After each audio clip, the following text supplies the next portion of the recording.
right, we're here in the house. UFC 207, little fight companion. Not trying to embellish anything right there, but it's what we're doing. Anthony Do, Bellator, professional mixed martial artist. Alex Khanbabian, business owner of the American Kickboxing Academy in Sunnyvale, California, and manager to the stars. I try. That's it. So we're here tonight. It's almost the end of the year. Got like 1 day left before 1 day left. Before 2016's history and 2017's in mystery. We'll be right there in 1 day. So how you guys feeling tonight? Good, man. Just looking forward to the fights. I'm excited for Dominic Cruz and Garbrandt. That's the real main event for me. Yeah, that's exciting too. I want to watch that one, and Ronda Rousey and the Lineker fight. That should be awesome too. I totally forgot he was fighting. Lineker and TJ. Dillashaw. Yeah, that's a good fight. That's the co-main event for me. Yeah. Okay, so you have your own kind of. Yeah. No, I want to see Ronda come back too, though. See how she does. The stare down was a little weird. That wasn't the weirdest weigh-in of the weekend, though.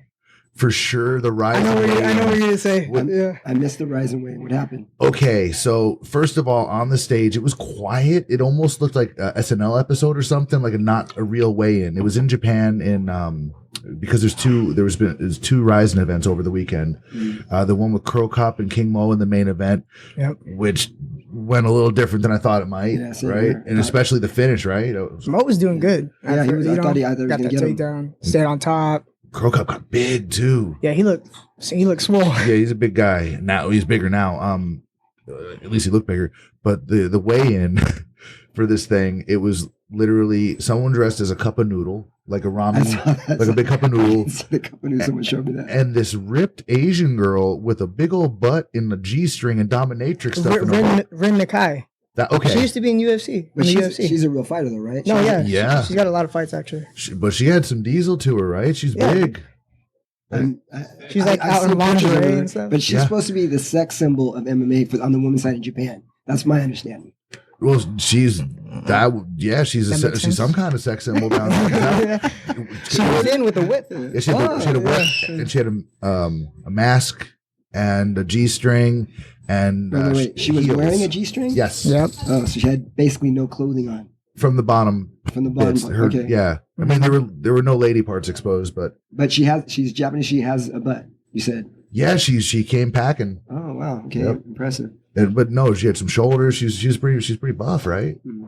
She had some diesel going on there. She fought Miesha Tate in the UFC. All right. What happened in that fight? Miesha won? Yeah, she just destroyed her everywhere, pretty much. From what I remember, outboxed her, took her down, and stuff like that. Yeah, I feel like we would have known if Miesha lost to her. Yeah, it would be pretty known. I think that was her only fight in the UFC, that Rin Nakai, and then she took off from there. I don't know what happened. She got cut or she left herself. She was hanging out with Cup of Noodle and weigh-ins and risings. What's happening now? So now, what about your girl, Gabby Garcia? Did you see those? Oh, who she's fighting? Oh, she's shredded. She's fighting New Year's Eve too? Yeah, she's fighting the second Did you see card. who she's fighting? I know she's an older wrestling woman from Japan. I don't know her name though. I don't know her name, but I saw a picture of the weigh-ins, and I'm like, it doesn't look like that fight should happen.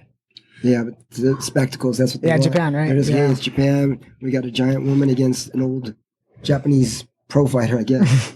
Yeah, it's ridiculous sometimes. Someone's going to come out of like the WNBA woodwork, or just someone is going to come up and just there's going to be the one day when Gabby isn't the big one. Someone's going to stand across from her and not be, But fights like this is where people get hurt. Because this is where you can someone can get killed, someone can get maimed. I mean, who knows what? That's why spectacles are dangerous. You got to be careful about putting those shows on. Yeah, that's the one thing when Elite XC was doing those things, and Bellator had a couple, and it's okay to have one, in your card every once in a while, or one or two. It's fine, but don't book it as your main event. Yeah. I agree. I feel like with the Ken Shamrock one with Kimbo, and then what was it, the Hoist Gracie? It was like, you really should have put that elsewhere on the card. Yeah, they had like good top contenders as like filling up the beginning of the main card when they should really be the main event, co-main event. You know what I mean? Well, in my opinion. No, honestly, I totally agree. I always think of it in terms of who's still going to be there tomorrow. For your brand to continue, it's cool you're getting the money right now for the short-term thing, but building that brand in the long term, really building up the stars on the promotion. The guys that are signed to the long term deals that are going to be there that fight on short notice. The guys that are, carrying the championships for the promotion. And when you're putting these spectacle fights ahead of your own championships, I feel like it's really short sighted. Yeah, and I feel like building your talent is critical because how many fighters are there now? And, it's, the promoter can't really say, oh, people aren't watching X, Y, or Z fight if they're not promoting it, But so who's the main event of Ryzen actually? I have no idea. Hickson, what's Hickson's son's fighting? Cronin, I think. Cronin's, is he the main event? He's one of them. Yeah, and he's got a tough fight. He's fighting Kawajiri. That's a fight. That's a good fight. Tough fight. That's a good matchup. You're gonna finally see. The guy that he fought last was it Takoro? Takoro. I mean, he's a good fighter, but I mean, he's experienced. He's like a 500 fighter, 50-50 fighter, and finally they're putting someone in that's tough. It's been experienced, has a good record. For his fourth fight. Yeah, that's a really tough fight. If he can beat him, that's saying something. That's good. So who's Cronin training with now? I always see him with the Diaz brothers. Yeah. Always with those guys. I always see pictures of him with the Diaz brothers, yeah. But when I see him striking, it doesn't look like, wow, his striking's awesome. It looks like he's just trying to get the fight to the ground most of the time. He's getting comfortable though. Yeah. He's still a little, hands go a little bit. He lets him go, but he's a taller guy too. He's a longer guy for his weight, right? He's at 55? I'm not sure. I'm not sure where he's fighting now. I think it's 55 because he said he's 5'9", 160, so he probably okay. He's lean. Probably the shape. The main is whoever wins Prokop's fight. Because Prokop beat King Mo already. And then the big guy that's training at AK in Thailand. Oh yeah, Akbari or the Iranian guy. Yeah. So it's a tournament. So it's like they're gonna fight again. Oh wow, it's a 2-day thing. Oh, that's cool. I like that. I like that. That is cool. As long as no one's hurt. I think King Mo won the last year, right? He won last year, and then starched on the last night or 2 nights ago. Basically, just got tied up in the corner of Crow Cop, and I guess he turned into some dirty boxing, threw a little uppercut, big uppercut, and just he was face first. Yeah, it was hard to really see what happened because you had Crow Cop's back to the camera, and all of a sudden, I'm not sure like which shot got him, but I saw a pretty stiff uppercut. Yeah, it looked like he was covering up. So I mean, he was hurt. Yeah, he went face first. So like, if it was a body shot, it's like a crumbling down as opposed to just kind of that collapse. And King Mo's tough. He's a tough guy. Hell yeah. But I'm telling you, you can only take so much. He was a lot. There was a big weight difference. To me, it looked like it. And that guy touches you. It's so true. A big guy, if he touches you and you're little, you're going to feel it. Yeah, you figure if Crow Cop's coming in there and he's used to a 265-pound weight limit, and across from you is a guy that fights consistently at 205. Yeah, no, it's a big difference. Big time. Yeah. Japan though, right? Yeah. They'll make those matchups. Because Japan. Well, they always in Pride they did it, and Dream they would have those the tournaments, and that was what was available. They had the open weight Grand Prix in Pride with Vanderlei Silva going against Crow Cop. I love those. Those are fun to watch. That's what makes those events special. It made Mark Hunt famous. Ali Akbari. Yeah, Ali Akbari. Mm-hmm. Yeah. Man, so we got 2 really cool Bellator cards coming up. Actually, you have Ortiz and Chael Sonnen in LA. I'll be at that one with the podcast, which I'm really stoked about. But Matt Mitrione Fedor, I like the poster with featuring Anthony Doe. Yeah, the profile that looks good. Yeah, it looks sick. That's what they need to do. That's the one they need to put up. Yeah, put that one up. No, we need to put that up actually, everywhere. It's a really good picture of him too. It is. He has some goofy pictures of. Sometimes I'm like, geez, don't put that one up. But this one, he looks like a model. I mean, all right. Keep this one. Keep this one. That's the poster. This is legit. Yeah. I didn't pick those. I don't know which one we're talking about. Several of them. I'm thinking I can't throw them out there, but I've seen some funny ones out there. And I didn't pick those. Your hair was shaved on the side, and then your hair had like a pompadour. I actually put it up on one of my sites. Oh, did you? You're holding it. You gotta get that one. It's on you gotta get the Bellator. If you go to our website, I think that's the picture I have up of you. Man, we got the green screen, we got all the lighting, man. We can take a picture of you, but that it gets you a good picture. If you don't have a pompadours and you're saying we need to make an adjustment, maybe we make an adjustment. Yeah. Maybe take that one down. Replace it with the Bellator one. Yeah, the Bellator one's really good. Yeah, you look really good at that, dude. It's like Fedor, Mitrione, Anthony Doe, like right in front of him. Yeah, Anthony's going to be there. He's working his way. He's so close. So a couple more fights and he'll be ready for the UFC. I feel like this is a much better fight for you than the one that your opponent backed out of. So what happened? Was there an injury or? Yeah. So for those who don't know, I was supposed to fight next Saturday, January 7th in San Francisco for a promotion called URCC. It's a big Filipino promotion. Yeah, it's I guess they're the top Filipino promotion out there, and they have a lot of shows. They were going to make their United States debut, so they're bringing their card to the U.S. And the idea was they were going to have all their top Filipino fighters fight against all the top guys in the U.S. You know they're all drug free because they'll get killed if they're not. Yeah. That's some shit down there now right now. That's scary. That guy's scary. Apparently they love him though. Apparently the people in the Philippines love that. Duarte? Yeah, Duarte. Yeah. I saw his speeches. I'm like, wow, we're in a different age now with these leaders with the really crazy. Him and Trump are gonna be a nice couple for sure. Well, you got Putin too. Yeah, Putin's like the OG at that. Yeah. But so this isn't any sort of shade. It has nothing to do with who your opponent is or anything. I'm going by what I saw as the picture, and I looked him up on like mixedmartialarts.com or whatever, the Shirt Dog, whatever. Yeah. And this might be a Tagalog or Ilocano, like a lost in translation thing for Filipinos, right? But his nickname was, so there's some cool nicknames out there, like the Crazy Horse, like Charles Bennett, right? Yeah. The Axe Murderer, Vanderlei Silva. His opponent, I don't recall his name, but his opponent's nickname was Douche Boy. Yeah. Douche Boy. Yeah. So did you get any background on that? Like, whoa. No, I mean, I thought like maybe they posted that up like an accident, because why would you want your nickname to be Douche Boy, right? But it's a terrible name. I think that's his real nickname, because I seen an interview and he himself is like, I'm the douche boy of the URCC or something. Like he said that himself. So he's like proud of the nickname or something. I don't know. Wouldn't you just be no one is self-professed douche boy. Like, wouldn't you just be like douche boy of like Philippines or the world or Asia? Like you're just saying of URCC, and I'm not taking anything away from talent signed to that promotion. It's awesome you're working with that promotion, but I don't know many people that are willing to say they're douche boy. No, I mean it's not very. No, like how many? There's probably a lot of people that call themselves like Superman of what? Superman of this. Like that's something you'd be like, yeah, I'm a Superman of fucking Philippines. Yeah, that's a thing, right? I think. Well, I mean, most of the time the rule is they have to give you that nickname. Earn the nickname. I don't think he gave himself that nickname, but I think he earned that nickname. He probably did. Because from the stuff that I've seen, he does like weird stuff, like throw shaving cream on his opponent. He'll brought a spray bottle out and tried to spray the guy during the weigh-ins. Doing stupid shit, stuff that people don't take kindly to. So way back in the day, we had a guy. He signed like a Bellator as well, named Josh Thompson, and he was kind of a punk, right? Mm-hmm. That was his thing. He just called himself the Punk. Yeah.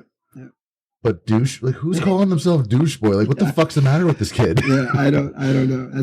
Like Alex said, I don't think he chose it. He probably earned it. Yeah, somebody did some stupid. But why would you tell anybody? You know what? I don't think he wants to keep that nickname anymore. Because when I went on the URCC website, like his nickname's like the Samurai now or something like that. See, that's a cool one. Like that's a good one. Yeah, that one's cool. When you get the W against a Samurai, it's like that looks cool. But even like for your resume, like you beat the douche boy, it's like it's too late. It's stuck now. He's just douche boy. You can't go from douche boy to Samurai. Yeah, that should be illegal. Actually, it's an etiquette. It's an etiquette. You can't all of a sudden go to a cool nickname. That doesn't work that way. If he like saved the world or something. Yeah, you'd have to earn it again. You'd have to do something like that. You'd have to do something unbelievable. But there'd always be that like news reporter that would be like reporting on like this fire where he saved like a whole village of children, and he's like the man formerly known as Douche Boy. Yeah. Now known as Filipino Samurai. Yeah. Has come through and saved us from the village. It's amazing that a douche boy could save us. What is up with Johnny Hendricks? Yeah, that's disappointing, man. That's disappointing. Misweighed again. Yeah, and as an opponent, I get pissed. I know when Anthony's guys or any of my fighters, when the guy doesn't make weight, I mean, I'm like, come on, you're getting paid. You're a professional. You have ample time to prepare. If it was like late day notice or a week's notice, I could see that. Yeah, but there's even more time now because he can weigh in as 8 a.m. and have all that time. Yeah, now there's really no excuse. Yeah. So that's something a lot of people I don't think know. I saw some comments on Facebook about the 8 a.m. weigh. I think it's 8 a.m. in UFC now, where they can weigh in early in the morning. And then I think depending on the state, right? What the time is exactly. But so the questions I was seeing were basically, oh wow, Ronda Rousey must be, underweight because she's getting on there in pants and she has the this on and she had like something else on. Mm-hmm. And man, she must be light. It's like, no. When Joe Rogan says official weight, blah, blah, blah, like they check the weight real quick on the one that's on camera now, but that's not the weight. You can weigh in all day now in some states. They changed the time they weigh in now. It's early morning between 9 and 10 a.m. But the official one is just for show. So they get a longer time to hydrate. Yeah, exactly. Yeah. But the one more than a whole day. It's better because it's more healthy. You have more time to hydrate and. You probably know. You'd probably rather cut as soon as possible and then go eat and hydrate. Yeah, I want as much time as possible. This is like a whole working day of recovery between the fight. You relax, get your body hydrated, no cramps. And this is actually necessary because the minute they say you can't have IVs anymore in the UFC, you need to do something about it to make up for it. Yeah, I forgot about that. Because the rapid hydration, just by drinking water, like you're drinking too much water. If you're already that depleted, like too much water, it's toxic. There's a certain pH your blood your body's supposed to maintain, and if you dilute it with too much water, it's like that can be deadly. So by not allowing IVs to rehydrate, you got to give them a little bit more time. So if you have the ability now, okay, if I'm not fighting until like 8 p.m. Saturday, 5 p.m. Saturday, if I can go in Friday at 8 a.m., man, that's a huge assist. That's a big W. You get to basically get back to a weight where you're comfortable. No one's 100% when they're going out there. So at least being able to be healthy, not needing to be hospitalized for dehydration or, just that shock to your system. That's awesome. Yeah, no, I agree. It's a good thing. I don't know the science behind why they got rid of the IV though. What was it? Just because people were getting too big and it was allowing them to hydrate? No, it's cat and mouse with USADA, man. There's just people using like masking agents and really quickly using the IV allegedly or hypothetically to flush banned substances. They're finding out that there's more and more like fast acting banned substances where there's like gummies or whatever, like some sort of like maybe test boosters or whatever that you can flush really quickly if you just you take it right before the fight and you IV right after the fight. By the time you're done, you've already dumped all that. It maybe even just a little bit of something, right? It's cat and mouse, like a lot of these, top camps will apparently have great chemists. Yeah, it's not worth it though. Now you're getting popped. You're going to 2 years. You're going to be suspended. That's a lot of money that you're going to miss out just to, I'm going to cheat and try to get by. It's too risky. But, guys are crazy like that. It is, but I feel like when you make these penalties that are like that severe, USADA has to step their game up. Like they can't. You have to be able to catch everything because there's always going to be that one camp or that one place, that one country or whatever that has like the secret sauce. So like it's on them. Like you're going to be a police state, cool, but you gotta be really good. The science part, you have to be as good as their chemists because otherwise you're penalizing everyone. And like you have one guy or a couple athletes, it's just like, wow, man, why are they so much better? Because now that they ban everything, it's like hot potato with every title. Yeah. The guys aren't able to take the hits. And this younger generation's coming up and they don't need it because they've been training everything forever. It's not like the past generations of mixed martial arts where you'll have guys that, they come in with one thing, like they're a wrestler, or they're a grappler, or a jiu-jitsu guy, or a striker, and then they pick up the others along the way. No, the sport changed. It morphed into what it is now where everyone has to know everything, even be kind of competitive and do it full time just from the jump. Like Ant. Yeah, I agree. Right? It is changing. It's changing. But even the new crew that's coming in, the new group of people, it's like not only are they good at everything, but now they're becoming champions at each thing. So it's like it used to be you're just a Brazilian Jiu-Jitsu champion or you're a Muay Thai champion. Now it's like you're gonna start seeing guys that are NCAA champions, BJJ world champions. That's the next step. That's the next level. That's the next level. It's going to be coming up probably within the next 5 years. And it keeps evolving too. Khabib brought his brother in when he was getting ready for his last fight. He's helping him spar, and I think he's like 19 years old. Yeah, dude. Freaking killer. Yeah, he just had his first pro fight. Oh, did he? He just went pro. He just won, yeah. He looked like a pro already in there. Yeah, he was really good. Well, you see these little kids now, like they're like little kids, and they're like hitting all these combinations, like punching trees and stuff like that. Like this like 4-year-old looks like a professional Muay Thai striker. Like he's got better striking. Yeah. Like the kids are like crazy because the parents are like they're so into this stuff, and they're like, nope, my kid's gonna be a wrestler right from the jump. Yeah, that's why I feel like I can't take a day off. I got like even my little brother. He's wrestling all the time. I'll bring him in and wrestle with him, and he's starting to like give me trouble. And I'm like, dang, next level, you know?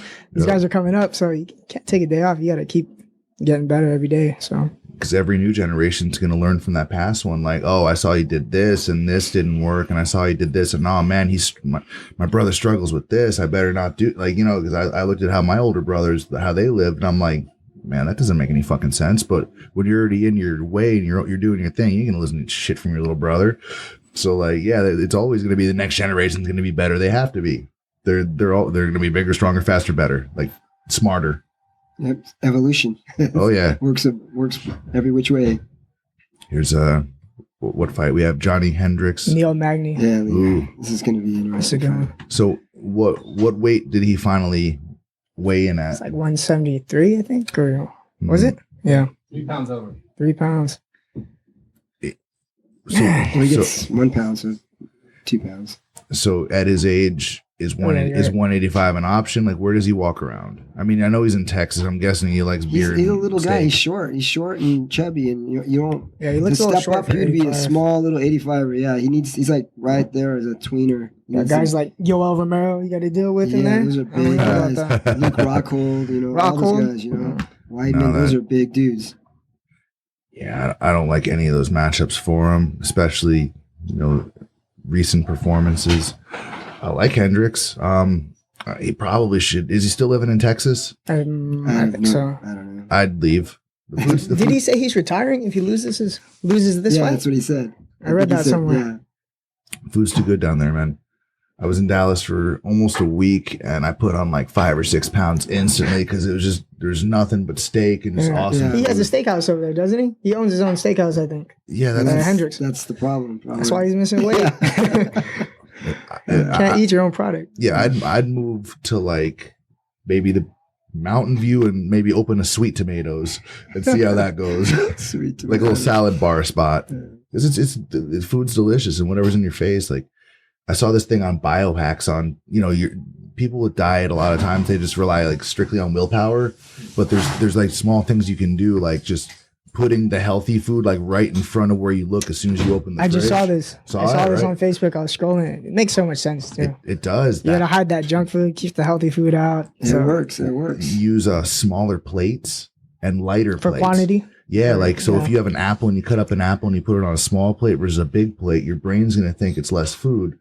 But why a lighter plate? Because when you start putting food on a heavy plate, you don't feel the weight difference. But when you put it on a light plate, no, seriously. Why? I mean, that must be subconscious because I won't be like, oh, this feels really light. Well, like when you dish out food, this isn't something you're like being very analytical about. You're just putting food on. We're fucking big dumb animals. It's just like a thought process, or that just flies through your mind. Finally, I was waiting for that takedown. It's something you just do so many times. The other one that they said was don't eat food when you're watching TV. Don't mindlessly eat because you don't stop. And then another one he didn't mention, but it makes sense, is if you're thinking about having a second portion, like you have a full plate of food, whatever, wait 15 minutes because your brain doesn't even know you're full yet. That's a good one. That's good. I'm gonna. You know what I do? To use that one. When I try to control my portions, is I just drink like I'll down 2 cups of water real quick, so I'm like a little like you're full already, and then I eat. I'm good, man. I had the worst eating habits for the longest. All through my fighting career, I ate whatever I want. Taco Bell, McDonald's. I didn't know how to eat right. I had no nutrition. And then as I started getting older, I had high cholesterol. This, by the way, this is Kaiser doctor. I go to the doctor. He says, "Oh yeah, you have high cholesterol. I'm gonna give you this pill." I'm like, wait. Aren't you supposed to tell me like exercise, try to lose weight? Well, yeah, I think you tried that. I go, no.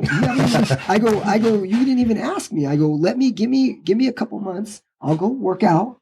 I'll change my diet and then come back. Let's do the blood again. We do that.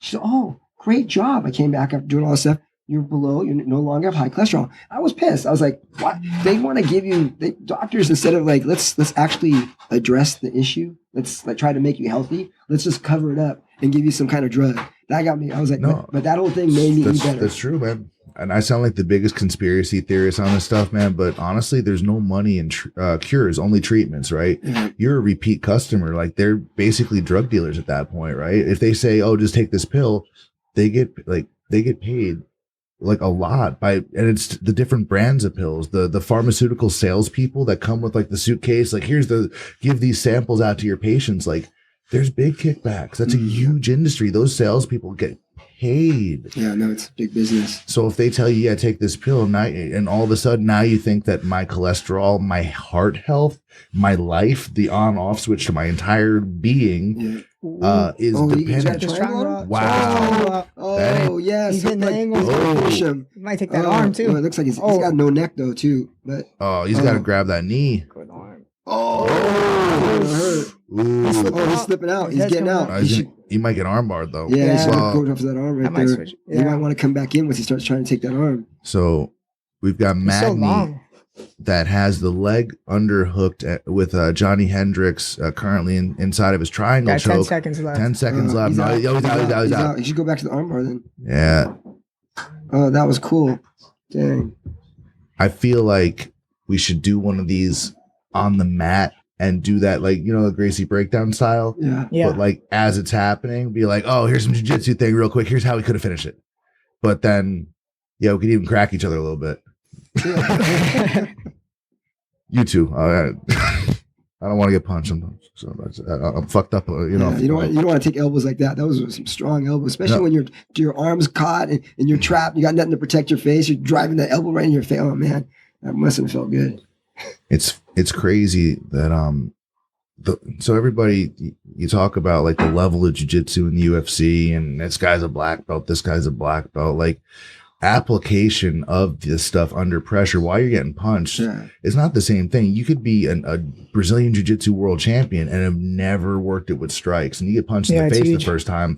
They say like you get punched the first time a black belt gets punched, he's a brown belt. Then the second time he's a purple belt. Then the third time he's pissing his pants or something. Whatever. But you know what I'm saying? Like if you don't train that fierce thing, if you don't train the response, then you might as well, not have any or just have real basics.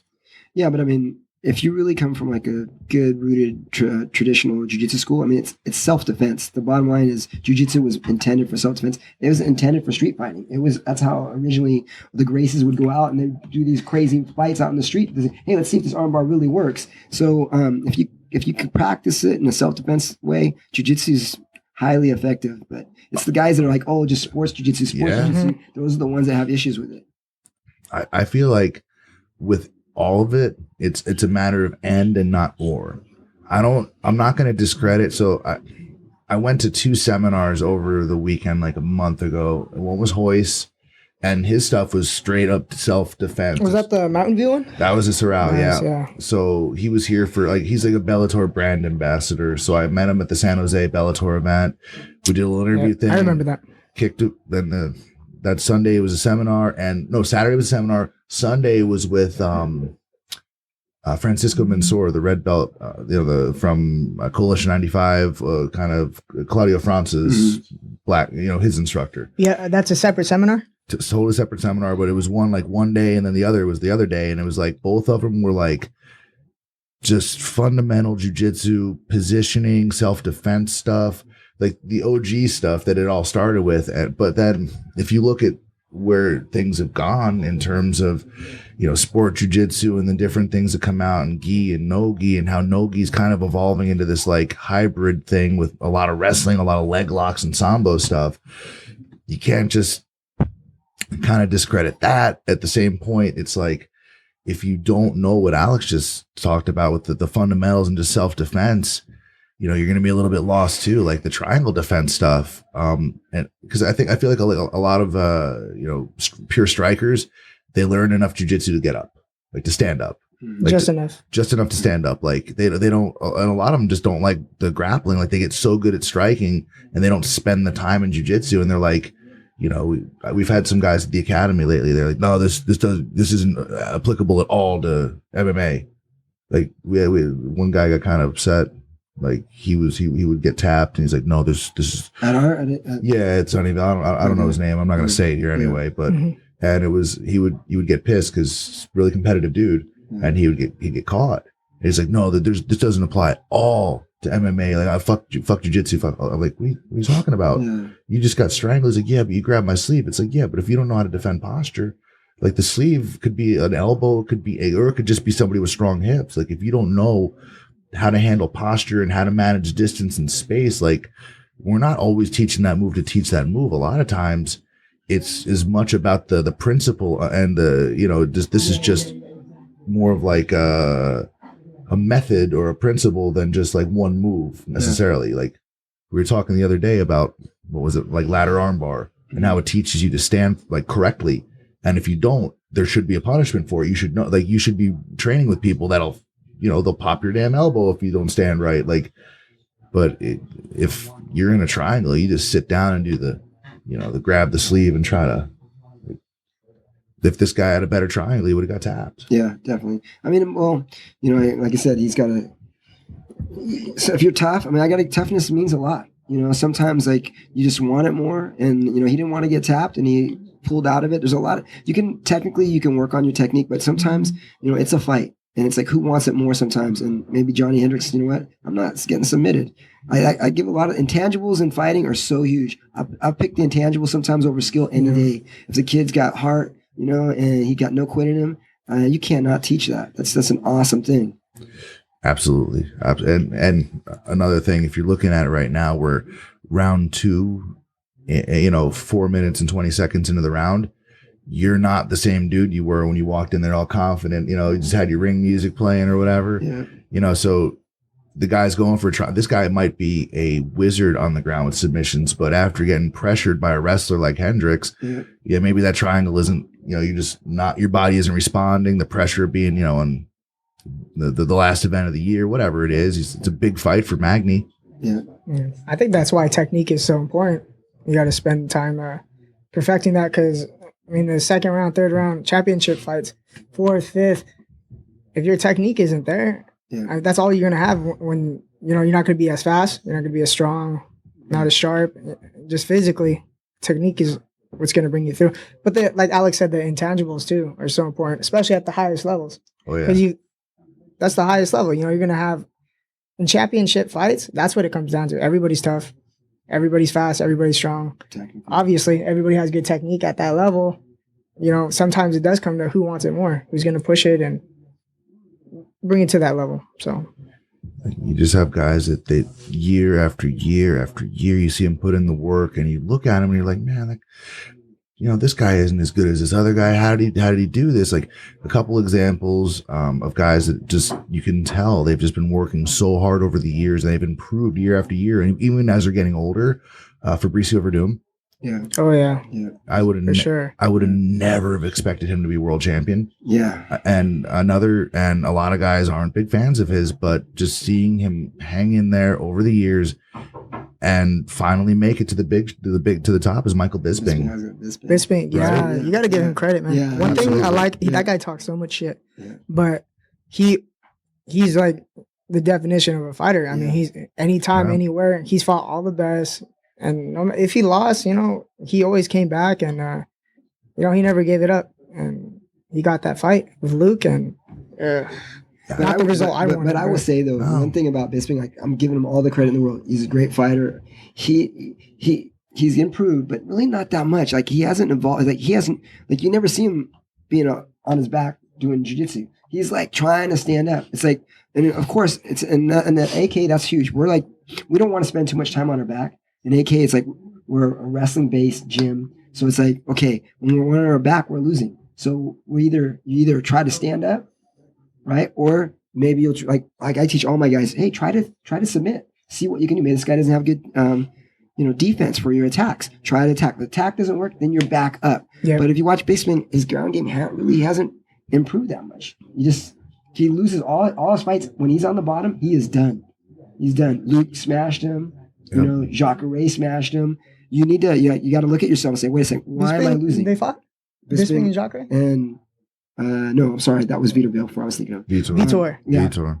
Thanks for correcting. Oh, yeah. No, I'm thinking. But I'm trying to. Usually when you got him on his back, he's in trouble.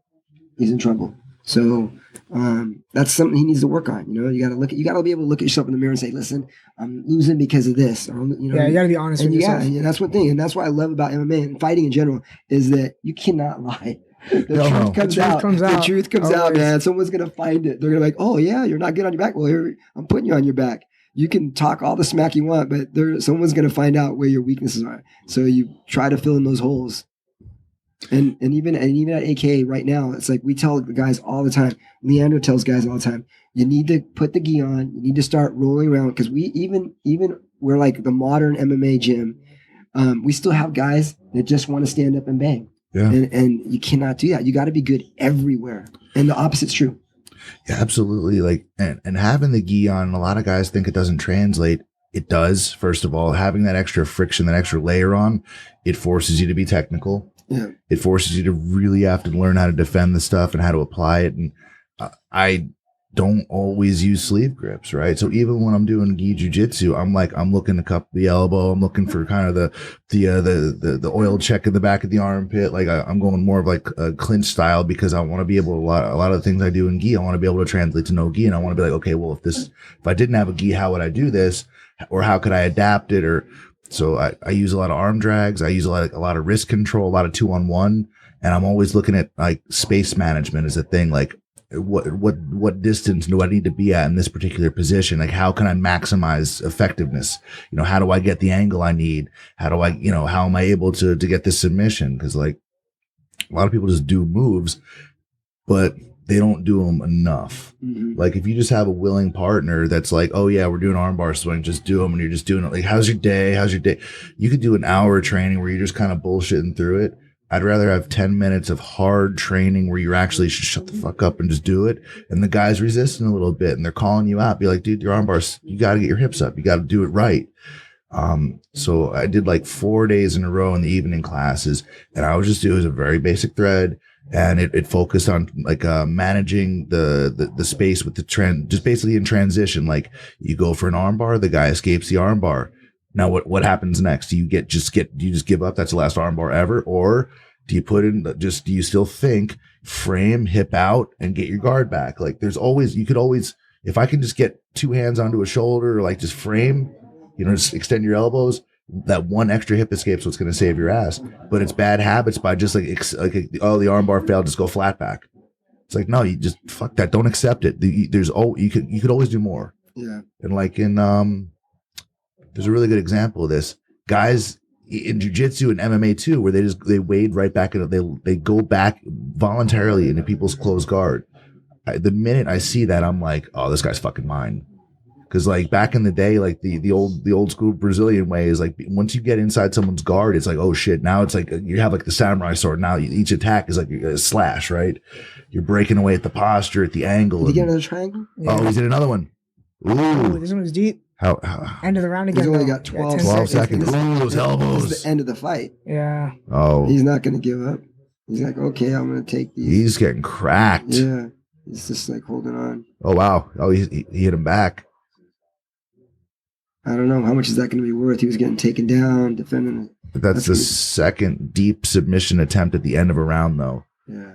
That, to me, those takedowns, if you're just getting two submission attempts, I don't care what you're doing with your takedowns. If his face looks good.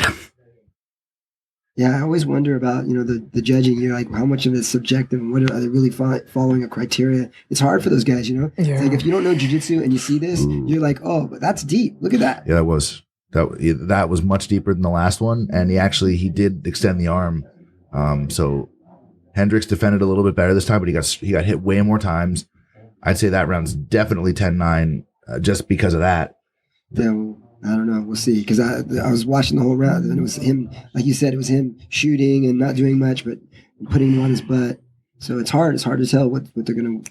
Depends on the judges, right? Yeah, it's all about the judges. They lean towards position or the offense off of Magny's back. Yeah. That's something I don't really agree with all the time. Is just staying on top shouldn't mean you're winning. You know, I've seen fights where guys are being taken down, but the whole time they're on their back, they're offense. They're throwing up arm bars, triangles, omoplatas. They're attacking, and the top guy's just sitting there, just landing these little shots. So He's got to count for something. I mentioned this on the last show, and so anybody hasn't heard it so far, Big John McCarthy, the unified rules in MMA. There's whatever the association's called. I'm not trying to, butcher the name. I just don't know it. But there was a video that came out just right after Christmas, right before Christmas, and it was like 30 minutes long, and it detailed some new rules with MMA. One was a grounded opponent. You can't just wade in with one hand on the floor. You have to have two. But the other that they were talking about was in relation to how fights are going to be scored now. And they said the basis of it is going to be down to Neil Magny won. Yeah, I saw that. Oh, nice. Dang. Not surprised. I like Magny. Yep, there you go. They gave him the triangles. Dude, that guy stays busy. Those triangles won the fight. He fights a lot. So they're saying effective. Of your career, a controversial decision to the audience, but in my eyes, a very, very close fight. How did you see it? The second round he won for sure. I feel like the That's first cool. round he was trying to hold position and stall. I think from bottom with strikes, submission attack. Where's Mike Goldberg at? This is his last event, right? Yeah. That's what they say. It seemed to be the difference of That's what Dana said, just the right? takedown versus you being offensive off So your we back got and putting him in back. This is what we're talking about. Exactly. I mean, this fighter came in. It's a mixed martial arts fight. He came in wanting to wrestle. I outstruck him. I outgrabbed him. He beat me in wrestling. So that's what they were saying is John McCarthy was saying the basis of scoring is going to be now based on effective grappling and striking and the control of the octagon. I think they're deprioritizing that, and it's just they're talking just effective grappling and striking. I don't know exactly what that translates to, but definitely you're fighting soon. See how the rule changes apply to your fight. I know the thing where you can't extend your hand open towards the eyes anymore. But he wasn't repressing for me. I was too. All right, so we're gonna mute Neil and Joe. Back to the. There you go. So we got. Oh, the main card's about to start. How long have we been at it? We've been at it a little bit, about 45 minutes now. We can maybe chime in a little bit after the main event and we'll talk for a little bit. Yeah. It's going to be a great show tonight. Good luck to everybody competing. Happy New Year. I think we'll maybe do a live one or something like right after. So thanks to everybody for checking us out. Anthony Doe, let's get your plugs in real quick. Yeah, Bellator MMA, February 18th at the SAP Center. You guys get tickets at AKA Sunnyvale, One World, or get them at Ticketmaster. Use the offer code, my last name, Doe.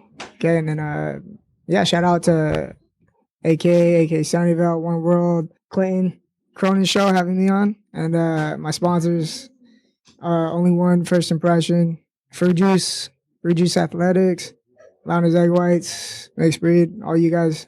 Thank you guys. For sure, shout out to Lana. Seeing what she did with Paige Van Zandt going to San Francisco and doing all the coat drive and blanket drive for the homeless people. We actually saw her right after, and she gave me like a bucket of egg whites and nice cookies that Paige left. I just talked to her the other day. I was like, she hit me up on Facebook or Instagram or whatever, and I was like, hey, now I see what her and Paige are doing. I'm like, Paige Van Zandt does not have to spend her time doing that. Yeah, it's awesome, man. And so to have a local company like that supports the fighters so much, that does so much for the sport, and then does so much, like gives back to the people, is amazing. So big time shout out to Lana from Lana's Egg Whites. It's an awesome product. So if you're looking for a nutritional way to add protein and essential fats to your diet, go do that. And they support Ant. They support a lot of our other friends and fighters and stuff like that. And the Fruit Juice guys are class acts, man. They're cool. They were over at Bellator, man. I got to kick it with those guys a little bit for the last San Jose event. So I always like spending time with those guys. Alex? AKA Sunnyvale, 168 East Fremont Avenue, Sunnyvale. Mixed martial arts gym. So you can check out our website at akasunnyvale.com. Check out our fighters. You can check out my fighters at AK Management. We'll have it'll actually be akmanagement.net. It's not up yet, but it should be up beginning of the year. about 20 fighters, up and coming fighters. We got some great prospects coming out. Justin Willis, we just asked for the release. It used to be with the World Series of Fighting. We're looking to get him in the UFC. He just got picked up by John Jones' manager, so he's going to have some big things. We're pretty sure we're going to get in the UFC. We might have to fight the champion of Titan FC. And of course, we got Anthony. Anthony's right on the cusp of breaking the UFC. A couple of big fights. A big signing that we're really proud of is Yuri Samoas. He just had surgery on his knee, but once he gets healed up, he'll be in the big show really, really fast. Probably in 2017, you'll see some big things from him. Sean Bunch is an Olympic wrestler, fought in Bellator. Yep. He's got some big things coming up ahead. And I have a lot of prospects, a lot of guys that are 3-1, 3-0, 2-0. They're going to be on Bellator. I got 4 guys in Bellator, and I have another guy, Carlos Rocha, that used to be in the UFC. He's fighting in Bellator coming up on February 18th with Anthony. And so we'll have 4 guys in that show. So just trying to, work my own fighters in there, and I'm really proud of what we're doing there. So yeah, check it out. Awesome, guys. Happy New Year. Big shout out to Dave, Jason, Sonny for all the help this year and putting things together. It's been an awesome year. I'm looking forward to 2017. Big things coming. I still don't have confirmation on who my opponent will be, but so far, Fight to Win Pro San Jose, I think it's 27th of January. Looking at black belt super fight at, I think, 210 pounds or 215. Nice. So a little weight cut for me, so it should be a little bit of fun, or a lot of fun, actually. I'm looking. A lot of locals on that card. There are a lot. Danny Bohegan, spell checks going against Kim Terra. Oh, wow. So that's going to be a very tough fight for him. Yeah. Big time. Because Kim did very, very well in his match. Yeah. It went kind of how a lot of people thought it might, but Kim's underrated as hell. Everybody knows Kyle, but Kim Terra is a beast. He's a great guy. I love all those guys over there. Yuri, you mentioned Yuri Samois, awesome guy. I got to spend a lot of time with him. We have like a really rich talent pool here. So big things coming for Ant Doe. Look for him. You'll be buying T-shirts and tickets to go see him in UFC events real soon.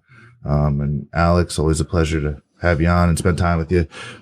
You've been a huge help and a great friend to me over the years. So and seeing Ant since he's like a kid in the class, man, it's awesome to see how everybody's grown and kind of how we're all kind of coming up. So it's awesome stuff.